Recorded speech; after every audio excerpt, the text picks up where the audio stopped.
March 6, 1944, 23,000 feet above the Mariana Islands. The Pacific sky was a flawless blue, streaked with thin clouds and sunlight that glinted off the silver wings of Japanese A6M0 fighters. Their leader, Lieutenant Kenji Matsuda, squinted toward the west, spotting a formation of American aircraft lumbering below. Over the radio, laughter broke the tension. "Big ones," a pilot said. "Probably Thunderbolts. Easy kills." They all knew the stories, that the P-47 Thunderbolt was a brute of an airplane, heavy, slow to turn, and sluggish in climb. In the nimble dance of air combat, those were death sentences. The Japanese believed this with religious certainty. After all, their Zeros had outturned and outclimbed everything since 1941. Matsuda smiled under his mask and rolled his plane over, preparing for a diving attack. Below, the American formation looked clumsy, unaware. The Zeros began their descent, light, fast, wings slicing through the air like knives. The first burst of cannon fire should have come within seconds. But then, something unexpected happened. The slow Thunderbolts didn't scatter. They didn't dive for safety. They climbed. In seconds, the bulky silver fighters turned toward the attack, noses high, engines roaring with a metallic howl. Their climb was so steep it defied belief. Matsuda blinked, thinking his eyes deceived him. That can't be right. The P-47s, known among Japanese pilots as flying barrels, were surging upward like rockets. Inside one of those American planes, Lieutenant Robert "Bub" Johnson gritted his teeth as the G-forces crushed him into the seat. His vision blurred at the edges, but he kept pulling, watching the altimeter spin upward. His turbo-supercharged Pratt & Whitney engine screamed at 2,700 revolutions per minute, forcing massive volumes of air into the combustion chambers. The result was pure thrust, a climb rate that shocked even its own pilots. Matsuda and his men overshot their targets, unable to match the impossible angle of ascent. Their lightweight Zeros suddenly found themselves beneath the very enemies they had planned to ambush. The hunters became the hunted. In less than a minute, the entire geometry of the battle inverted. Over the radio, one Japanese pilot's voice broke in panic. "They're climbing. Faster than us. Faster than Zeros." That single transmission marked the beginning of a new chapter in air combat. The P-47 Thunderbolt, dismissed as too heavy, too clumsy, too American, had just rewritten the rules of the Pacific sky.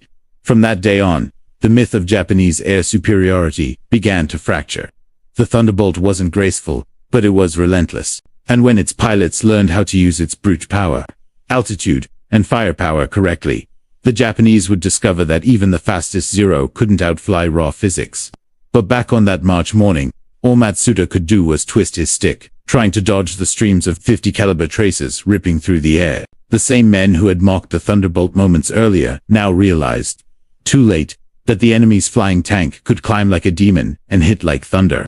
That day, the Pacific skies grew smaller for Japan's best pilots. The age of easy victories was over. Subscribe to The Unseen Front, where we uncover the truths that history tried to bury, and face the forgotten moments that changed the course of war. To understand why the Japanese were so unprepared that day, you have to know what the P-47 Thunderbolt really was, and why it didn't behave like anything they'd ever fought before. The Republic P-47 wasn't born elegant. It was born out of necessity and engineering audacity, designed around the monstrous Pratt & Whitney R2800 Double Wasp, an 18-cylinder radial engine capable of producing over 2,000 horsepower. It was the largest and heaviest single-engine fighter of the war, weighing nearly 8 tons fully loaded. It was, quite literally, a flying engine with wings bolted on. Japanese pilots, used to dueling with light, nimble aircraft like their A6M0 or the Ki-43 Hayabusa, couldn't comprehend how something that massive could even take off, much less fight. The Zero weighed barely 5,000 pounds, with a 950 horsepower engine and almost no armor. The Thunderbolt was nearly twice as heavy and twice as powerful, and that difference changed everything. The key lay in one revolutionary piece of technology, the turbo supercharger. Most piston engines lost power as they climbed higher. The air grew thinner, oxygen decreased, and combustion weakened. But the P-47's turbo supercharger, buried deep in its fuselage with a maze of ducts and intercoolers, compressed thin air and fed it to the engine, as if the plane was still flying at sea level. At 25,000 feet, where Zeros gasped for power, the Thunderbolt's engine still roared at full strength. That's why it could climb like a rocket. To the pilot, this wasn't theory, it was survival. A P-47 could rocket upward at nearly 3,000 feet per minute, nearly double the climb rate of the Zero, and when it reached altitude, it could dive at speeds exceeding 500 miles per hour, so fast that Japanese pilots sometimes tore their own wings off trying to follow. The Thunderbolt's massive frame, once marked as a liability, became its armor. The thick fuselage could absorb bullets that would shred a lighter aircraft. 850 caliber Browning machine guns lined its wings, 4 on each side.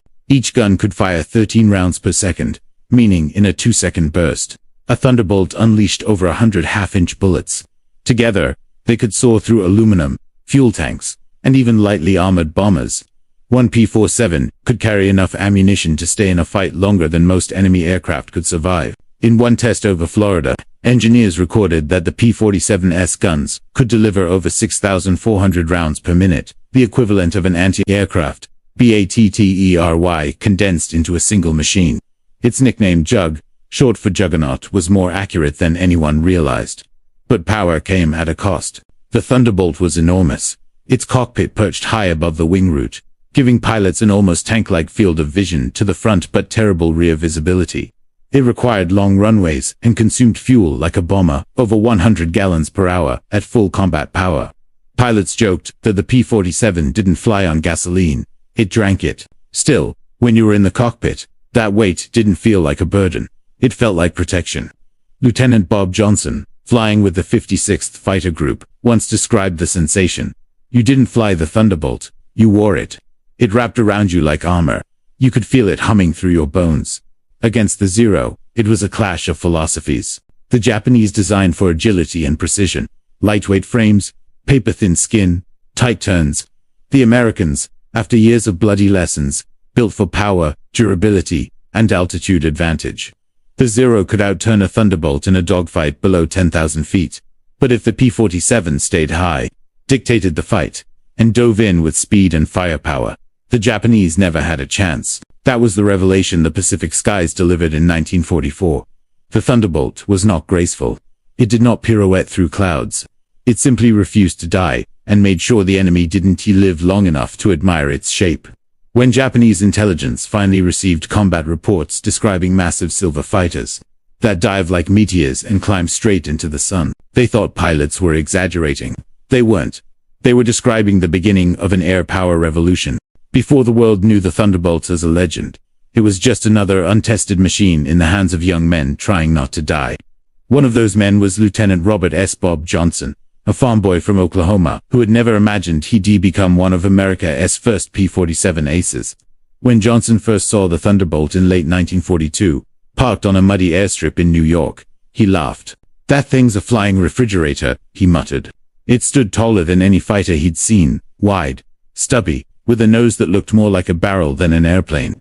Mechanics joked that it took 3 acres to turn and 5 to stop. Yet within a year, Bob Johnson would owe his life to that flying barrel. He was 22 when he joined the 56th Fighter Group, stationed at Halesworth, England, under the command of Colonel Hubert Hub Zemk, one of the most respected tacticians in the U.S. Army Air Forces. Zemk drilled his men not to dogfight, but to fight smart. "Altitude is life insurance," Zemk said in every briefing.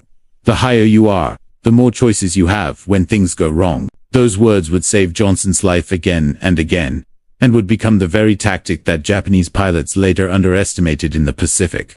But before fame and survival came humiliation. On Johnson's first combat mission over France in 1943, his P-47 jammed, forcing him to limp home with fuel leaking from bullet holes.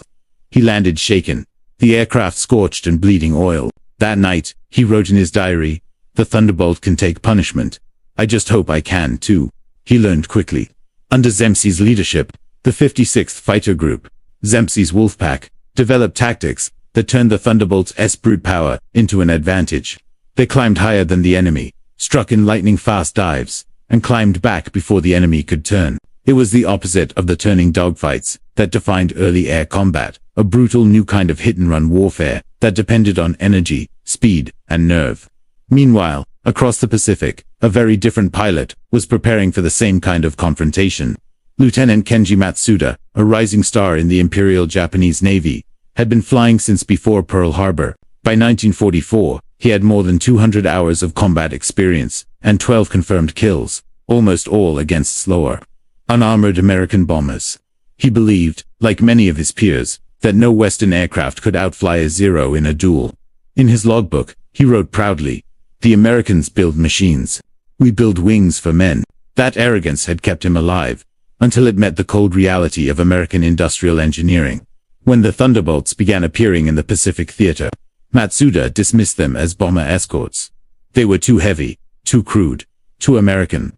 His squadron had been trained to circle their prey, slice through their engines, and vanish before return fire. But when the first encounter came, he realized this was no longer 1942.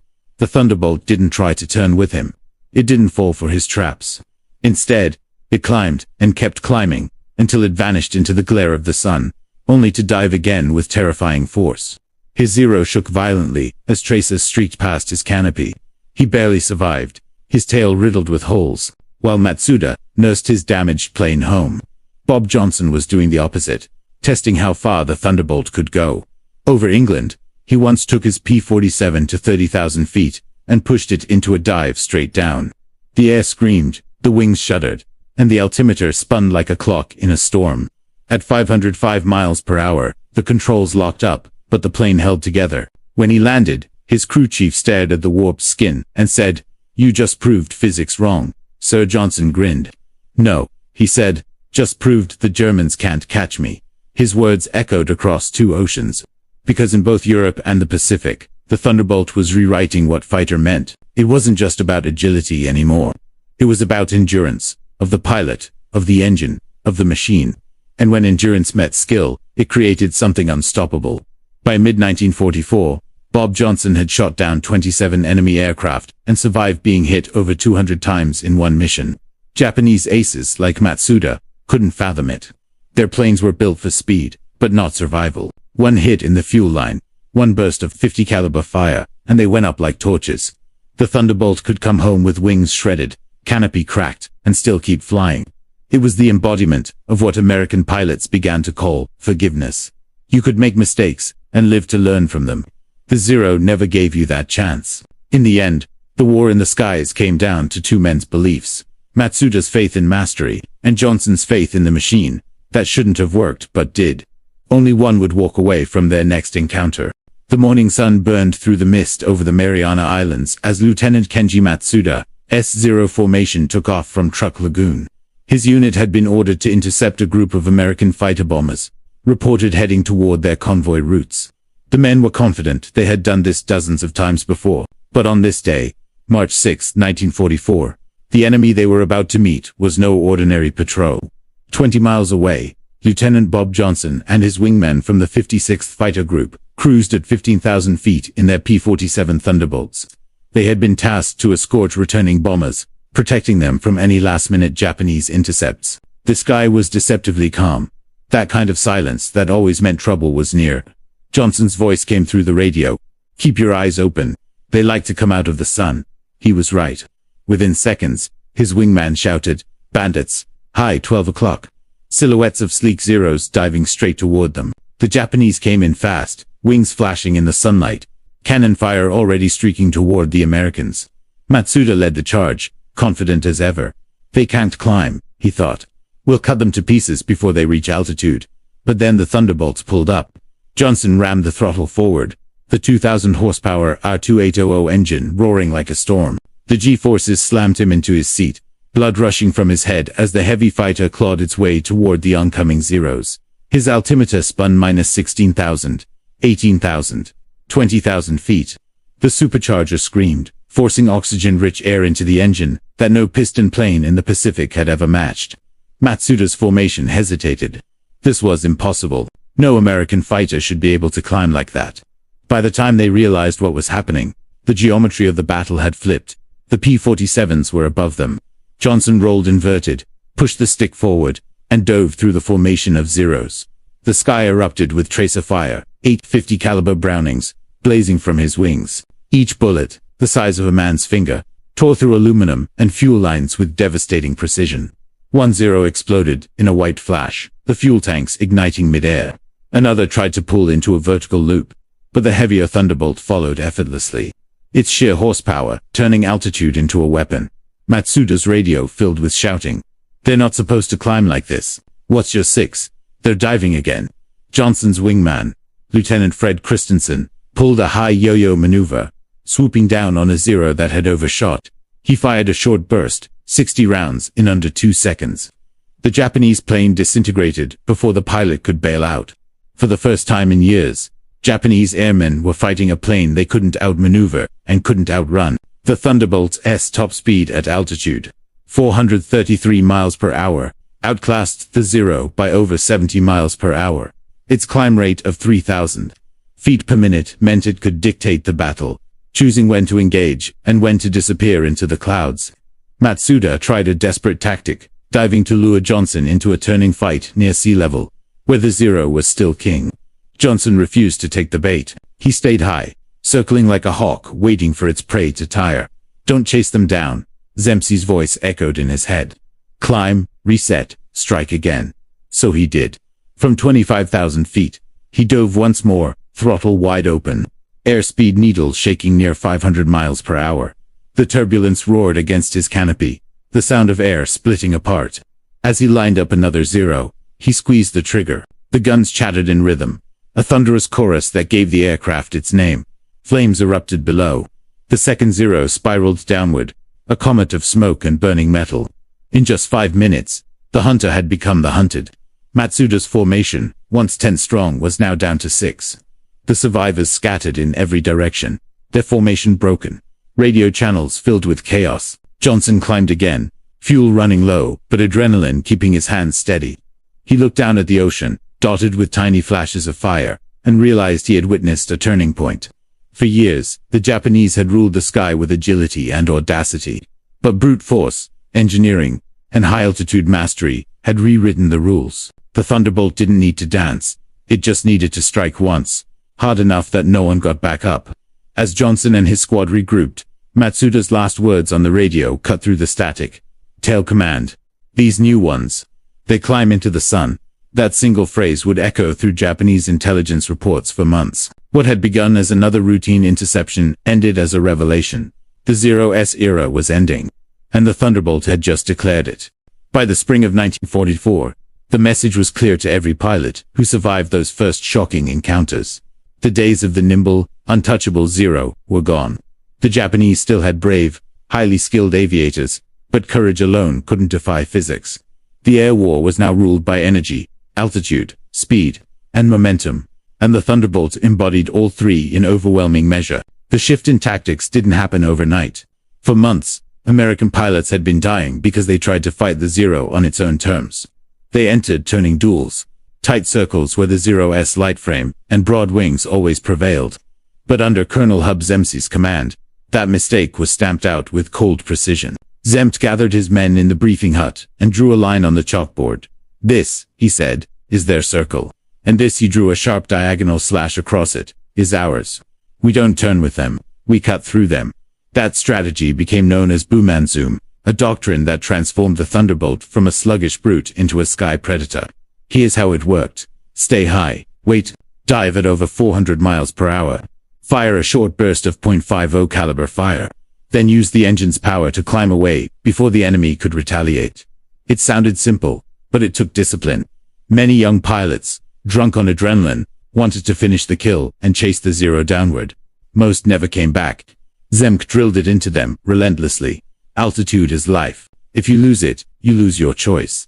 Bob Johnson learned that lesson the hard way. In one battle near a ball, he followed a diving Zero too far and found himself at sea level, engine roaring, with no way to climb fast enough. 2 more Zeros dropped in behind him, tracers slicing past his canopy. His plane shook violently, rounds tearing through the fuselage, oil pressure dropping. But the Thunderbolt's armor held Johnson throttled up, keeping low, then pulled into a gradual climb. The turbo supercharger kicked in like a second wind. Within seconds, he was rising again, leaving the Japanese fighters below, struggling to keep up. They broke off the chase. Johnson's aircraft limped home, trailing smoke, but alive. The lesson was burned into his nerves. The Thunderbolt wasn't meant for duels. It was built for survival through speed.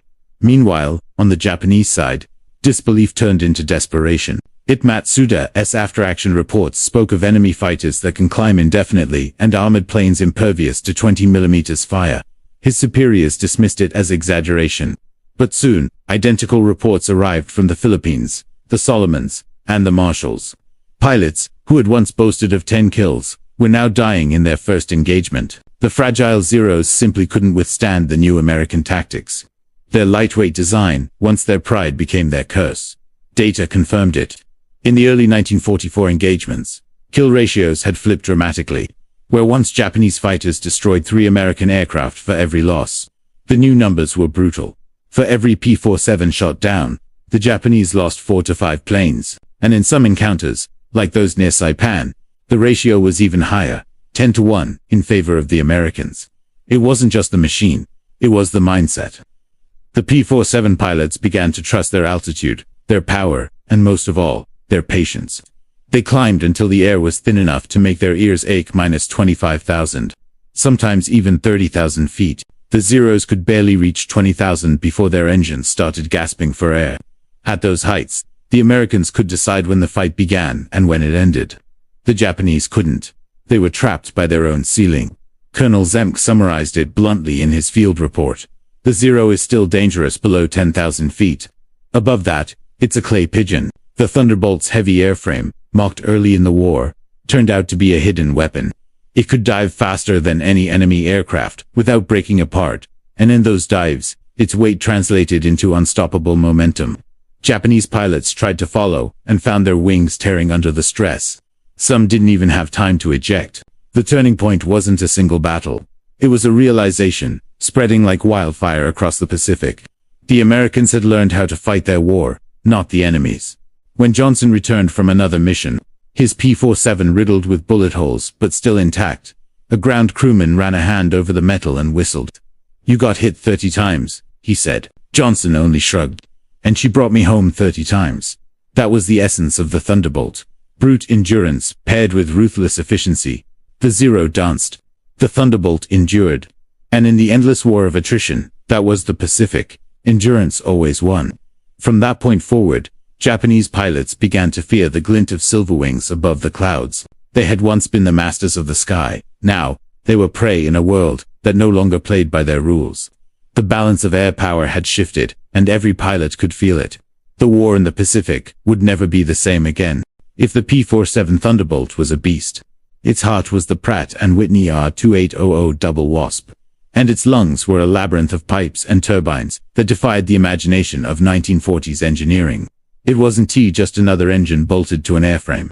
It was a marvel of industrial science that turned crude fuel and molten air into altitude, speed, and survival. At first glance, the R2800 looked like chaos, minus 2,800 cubic inches of spinning metal, with 18 cylinders arranged in 2 tight radial rows. But the real secret of the Thunderbolt wasn't just its size. It was the turbo supercharger system buried deep inside the fuselage. Where other fighters gasped for oxygen above 20,000 feet, the P-47 simply breathed harder. Here's how it worked. As the engine roared, exhaust gases were redirected down a long duct to a turbine in the rear of the aircraft. That turbine spun at nearly 20,000 revolutions per minute, compressing thin air from the high atmosphere before sending it forward again into the engine. The result? Full horsepower at heights where the Zero's carburetor sputtered and died. It was, in effect, an artificial mountain of pressure. The P-47 carried its own atmosphere wherever it went. But that miracle came with a price. The system was massive, heavy, and temperamental. A single loose bolt or cracked duct could rob the engine of all power. Mechanics cursed the Thunderbolt's design every day. 200 feet of tubing, snaking through narrow compartments, filters that clogged with dust, and intercoolers that leaked under stress. Keeping a squadron of P-47s airworthy was as much a feat of logistics as courage. On a sweltering afternoon in Saipan, Sergeant Henry Hank Walters, a ground crew chief, wrote in his diary, "These pilots think they win the war up there. They don't know the war starts here, in grease and burns, a noise so loud your ears ring for days. That turbo thing, it's a monster. Feed it wrong, and it'll bite." Hank's team often worked through the night. They'd strip the supercharger housing, check for cracks, tighten couplings, and test the airflow pressure with makeshift gauges fashioned from beer bottles and rubber tubing. If the numbers weren't right, 42 inches of manifold pressure at takeoff, 65 inches at climb power. The plane didn't fly. It was that simple. For the pilots, the payoff was worth every drop of sweat below deck. When the turbo kicked in, it felt like a second engine igniting behind you. Johnson once compared it to a giant hand pushing you through the clouds. That push meant survival. It allowed Thunderbolts to escort bombers at 30,000 feet, strike deep into enemy territory, and still fight their way home. By contrast, the Japanese Zero's Nakajima Sake engine was a masterpiece of simplicity, light, efficient, and easy to maintain. But it had no supercharger, no redundancy. Above 20,000 feet, its power output dropped by half. The Japanese Navy had chosen reliability over complexity, agility over power. It worked in 1941, when their enemies were still learning. It was fatal by 1944. Every time a Thunderbolt throttled up and climbed into the thin Pacific sky, hundreds of man-hours of labor and engineering went with it. Each one was a fortress of steel and sweat, held together by rivets, wrenches, and faith.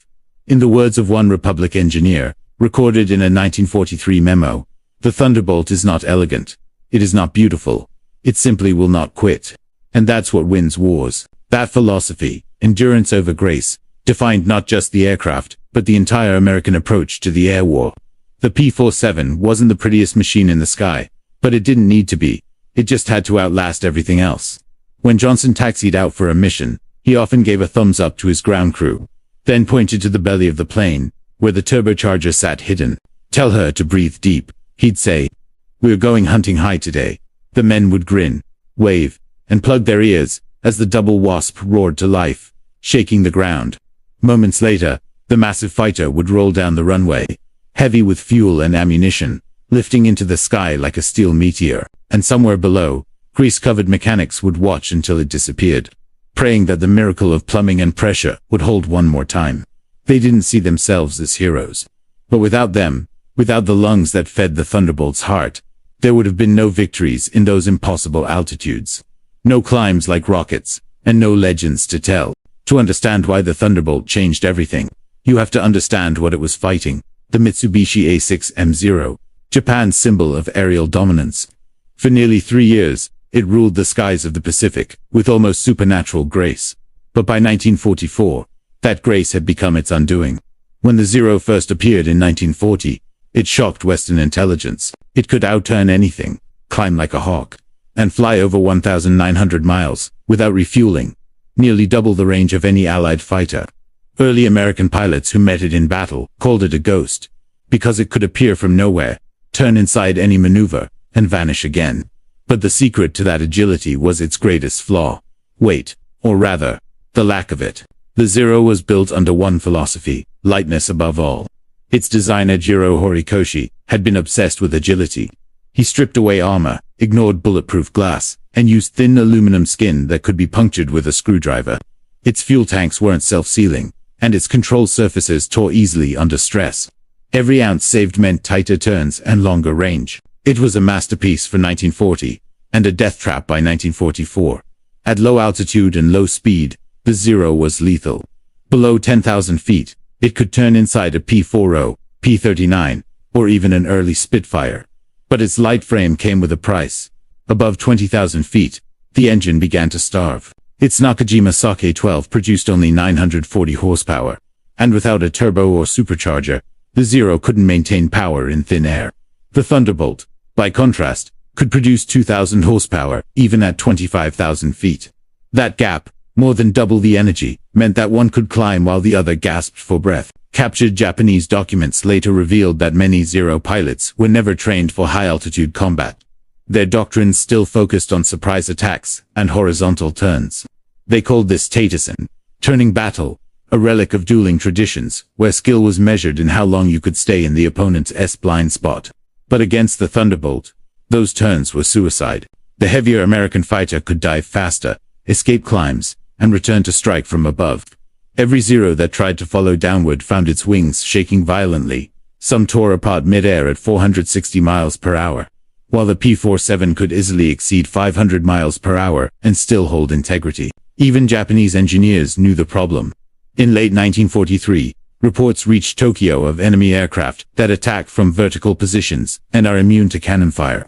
A Navy technical officer wrote bitterly in his notes, "Our aircraft is the sword of a samurai, swift, deadly, but fragile. Theirs is a hammer, heavy, crude, and unbreakable. When the two meet, skill alone cannot save the sword." By 1944, Japan tried to evolve the Zero-S design. The A6M5 variant added thicker skin and slightly better speed, but it was already too late. Every improvement cost range or agility, and without powerful engines, the upgrades only delayed the inevitable. Meanwhile, the Thunderbolt, the Jug, was improving monthly. Better fuel injection, paddle blade propellers for faster climb, and drop tanks that extended its range past 1,000 miles. The difference wasn't just technical, it was philosophical. Japan built fighters for individual mastery. Each pilot was trained to be an artist of the sky, a duelist, someone who relied on intuition and instinct. America built machines for industrial war, interchangeable parts, replaceable planes, and systems that could be maintained by anyone with a wrench. The Thunderbolt could be battered, patched, and sent back into combat within a day. The Zero, once damaged, was usually lost forever. Lieutenant Kenji Matsuda understood this painfully well. After surviving his first encounter with the Thunderbolts, he limped his riddled Zero back to base. Mechanics counted over 150 bullet holes through the fuselage and wings. The fuel tanks were leaking, the engine mounts cracked, and the cockpit reeked of gasoline. It was a miracle he hadn't caught fire mid-air. The maintenance chief shook his head. "This one's done," he said. "We can't save her." Matsuda stared at the battered plane and muttered, "She's lighter than air, but not lighter than death." He would receive a new Zero within a week, but the lesson haunted him. His enemies could take punishment and return the next day. His own machine, for all its elegance, was one hit away from the ocean. American pilots began to notice something tragic. By mid-1944, the quality of Japanese pilots had dropped sharply. Many of the aces were gone, replaced by barely trained recruits. Their planes were still agile, but their movements lacked the sharp precision of veterans. "They'd still charge right at you," Bob Johnson later recalled. But it wasn't skill anymore, it was desperation. The Zero's weakness wasn't cowardice or incompetence. It was philosophy frozen in time. The Japanese had built the perfect weapon for the first years of the war, but they never imagined a war that would last long enough for technology to catch up. When it did, the Thunderbolt didn't just overpower the Zero. It buried its entire design philosophy under a mountain of horsepower and steel. The sky that had once belonged to Japan now belonged to physics. And physics showed no mercy. June 1944. The skies above the Marianas burned with tracer fire and oil smoke. It was late afternoon, the kind of golden light that made the Pacific look calm and endless from the ground. But up there, at 20,000 feet, it was hell. Lieutenant Bob Johnson led his section of Thunderbolts toward a formation of Japanese bombers escorted by Zeros. The radio cracked with static and tension. "Bandits, 2 o'clock high. Looks like 20. Maybe more." His wingman's voice trembled. Johnson grinned tightly. "Good. Let's ruin their day." Below them, Lieutenant Kenji Matsuda adjusted his goggles, heart pounding. This was his third combat sortie that week, and his nerves were starting to fray. He had seen too many friends vanish in flames, too many silver shapes diving out of nowhere. But this time, he swore, would be different.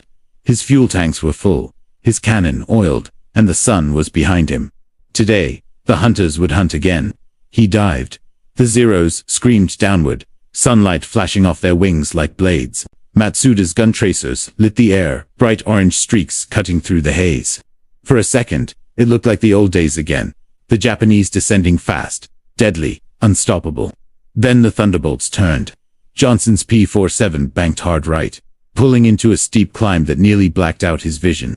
The turbo supercharger howled as the big radial engine drank air like fire. His G-suit tightened around his legs as the altimeter spun upward. At 25,000 feet, he rolled over upside down and dove straight through the formation of Zeros that had tried to ambush him. 8.50 caliber Brownings roared. The sound wasn't like gunfire. It was like a door to hell opening. Each burst spat out nearly 100 bullets in 2 seconds, glowing tracers that ripped through the thin skin of Matsuda's comrades. One Zero caught fire instantly, spinning out of control. Another exploded mid-air, its wings separating cleanly, falling like a paper kite. Matsuda jerked his stick hard left, dodging the wreckage. His eyes widened. "They're faster, again." He pushed his own throttle to the limit. The Sake engine screamed, but the plane refused to climb as the Thunderbolt passed above him. Climbed vertically, then dove again, unstoppable, merciless. Johnson locked eyes on a zero below. The range closed 400 yards, 300, 250, that was the magic number. His guns were harmonized at that distance. All 8 streams of lead converged into a deadly cone. He squeezed the trigger. The Japanese fighter disintegrated before his eyes, pieces tumbling away in silence, before vanishing into the ocean below.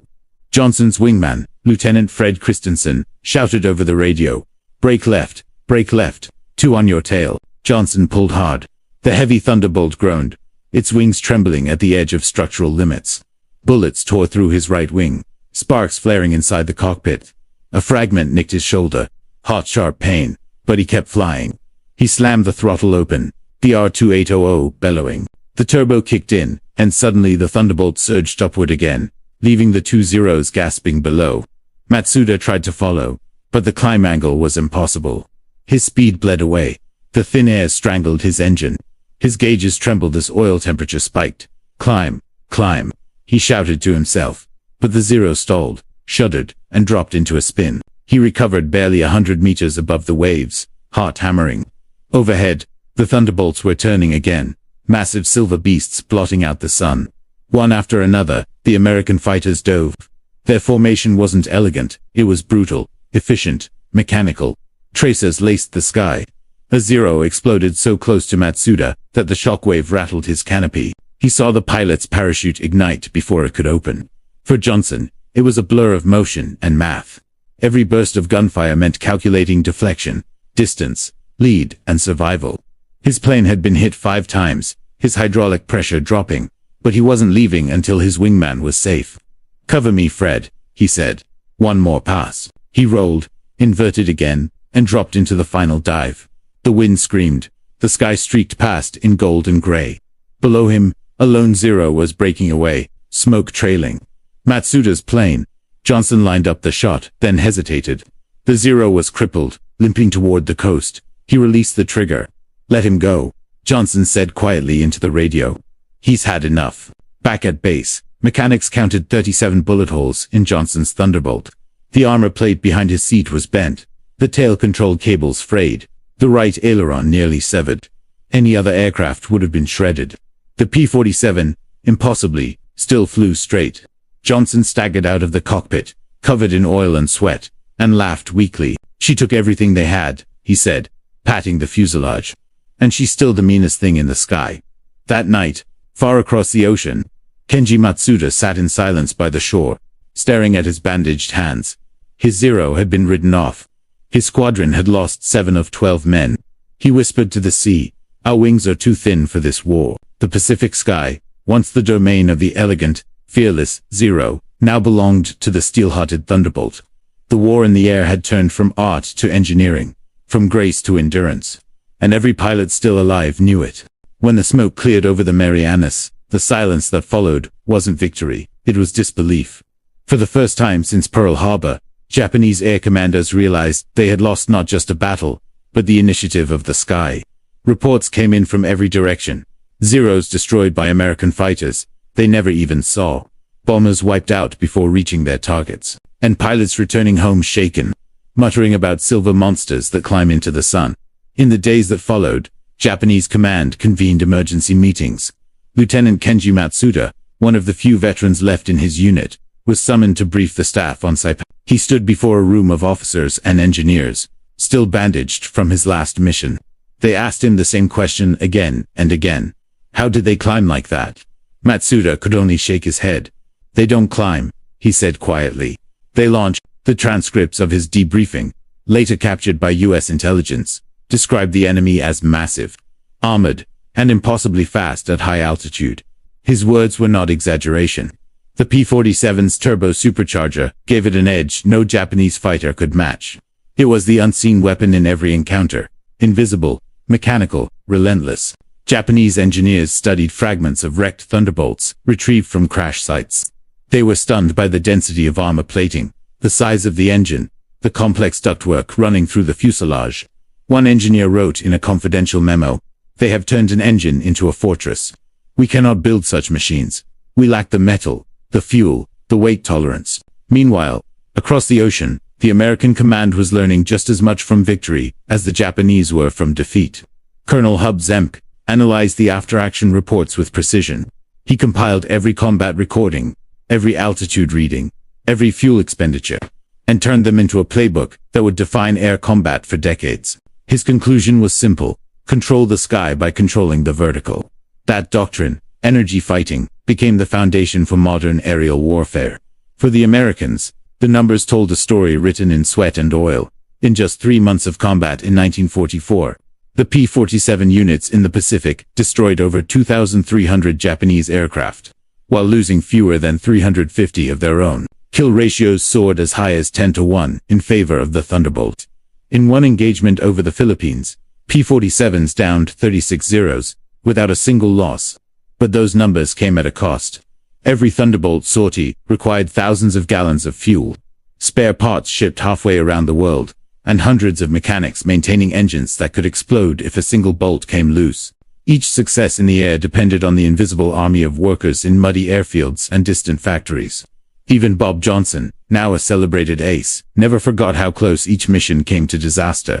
He would later say in an interview, "You could win a fight at 25,000 feet and die at sea level because your engine coughed once. You never felt safe." The sky had no mercy. Not for them, not for us. The Japanese, however, faced a crisis far beyond tactics. They were running out of everything that made flight possible: fuel, aluminum, trained pilots.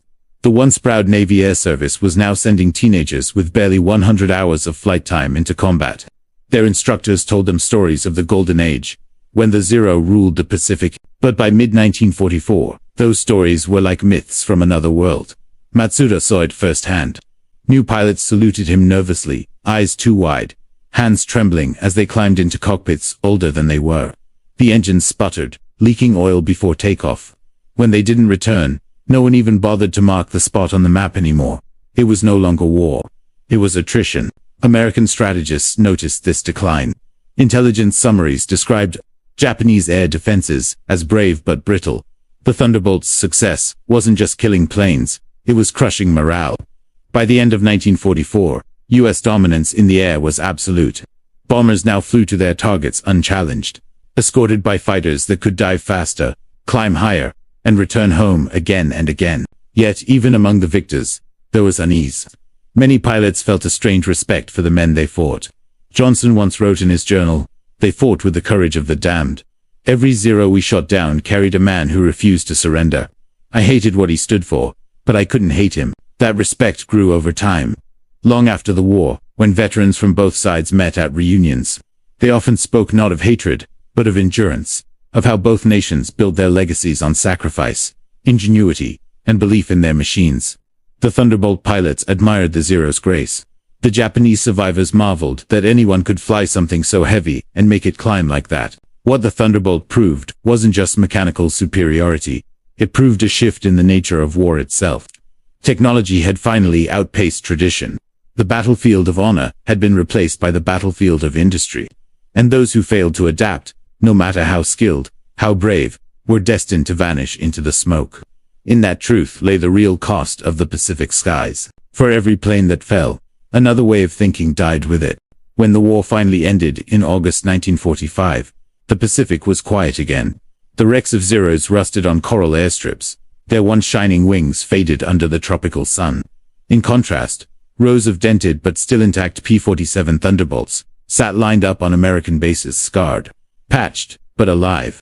The difference between them told the whole story of the air war: fragility versus endurance, art versus industry, faith versus physics. For pilots like Bob Johnson, the end of the war came with mixed emotions. He had survived more than 100 sorties, seen friends vanish in fire, and watched the enemy crumble beneath the sheer weight of American production. "I didn't feel like a hero," he later said in an interview. "I felt lucky that I flew the kind of machine that could take punishment and still bring me home." He retired his Thunderbolt, "Lucky Lady," after 91 missions. The mechanics who kept her flying carved their names into the cowling before she was sent back to the States. They knew she had done more than just fight. She had changed what it meant to be a fighter plane. After the war, many of the surviving Thunderbolts were shipped to Europe, South America, and even Asia. serving as trainers or patrol aircraft. Engineers from other nations studied their frames, their turbo systems, their fuel distribution, and realized what the Americans had discovered by necessity, that altitude and power win wars long before courage does. The lessons learned from the Thunderbolt's design directly shaped the jet age that followed. When the first American jets, the F-86 Sabres and F-84 Thunderjets, took flight, they inherited the same philosophy: climb fast, strike hard, survive everything. In Japan, the story ended differently. Men like Kenji Matsuda returned to ruins. He survived the war, barely, flying one of the few remaining Zeros in a hopeless defense of Okinawa. When he surrendered in 1945, he weighed just over 100 pounds. His hair was gray at 25. In later years, he worked as a mechanic for a civilian airline. When asked once what he thought of the Thunderbolt, he smiled sadly and said, "It was not a machine. It was a wall in the sky. We threw ourselves against it until we broke." He wasn't bitter. He was, in his own quiet way, impressed. To him, the Thunderbolt was the perfect symbol of the new kind of war, one where engineering and endurance mattered more than spirit alone. The statistics tell part of the legacy. Over 15,600 P-47 Thunderbolts built, more than 7,000 enemy aircraft destroyed in aerial combat, countless lives saved thanks to its toughness. Pilots bailed out only when the wings literally tore off. Its massive engine and armor inspired generations of engineers to design for survival first, speed second. Even modern ground attack aircraft, like the A-10 Thunderbolt II, nicknamed the Warthog, carry the spirit of the original Jug: ugly, heavy, unbreakable, and loved by those who fly it. But perhaps the Thunderbolt's greatest legacy wasn't measured in numbers or technology. It was in perspective. The war had begun with the myth of invincibility, that speed, agility, and courage alone could dominate the sky. It ended with the sobering realization that wars are won, not by the most graceful, but by the most adaptable. The Thunderbolt wasn't perfect. It was too heavy, too thirsty, too loud. But it could take a beating, adapt to new roles, and endure when others fell apart. It symbolized the industrial age in motion: rough, noisy, unstoppable. Decades later, at air shows across the United States, the deep rumble of a restored P-47 still makes crowds look up in awe. The sound is unmistakable, not elegant, not beautiful, but powerful. It's the sound of a generation that built machines, not for style, but for survival. Every time the old double wasp engine growls to life, veterans fall silent. They remember the smell of oil and cordite, the tremble of metal under stress, the endless sky that separated life from death by inches of aluminum. And somewhere in that roar, they can still hear the echo of 1944, when a handful of pilots in impossible machines proved that even gravity could be defied. If you had enough horsepower and enough heart, the Thunderbolt didn't just win battles. It reshaped how humanity understood the air itself, not as a stage for duels of honor, but as a vast, unforgiving frontier ruled by physics, courage, and willpower. Its lesson endures in every jet that streaks across the stratosphere today. Survive first, fight second, win last. So the next time you hear that deep engine rumble across the sky, remember the men and machines who turned disbelief into dominance, the engineers who built miracles out of metal, and the pilots who climbed toward death with nothing but faith in a roaring machine. Because above all, the P-47 taught the world this truth: speed and firepower win battles, but understanding your enemy wins the war. You've just explored one of the forgotten turning points of the air war. If you believe history still has unseen corners worth discovering, subscribe to The Unseen Front, and join us as we uncover the stories that shaped, scarred, and defined our world.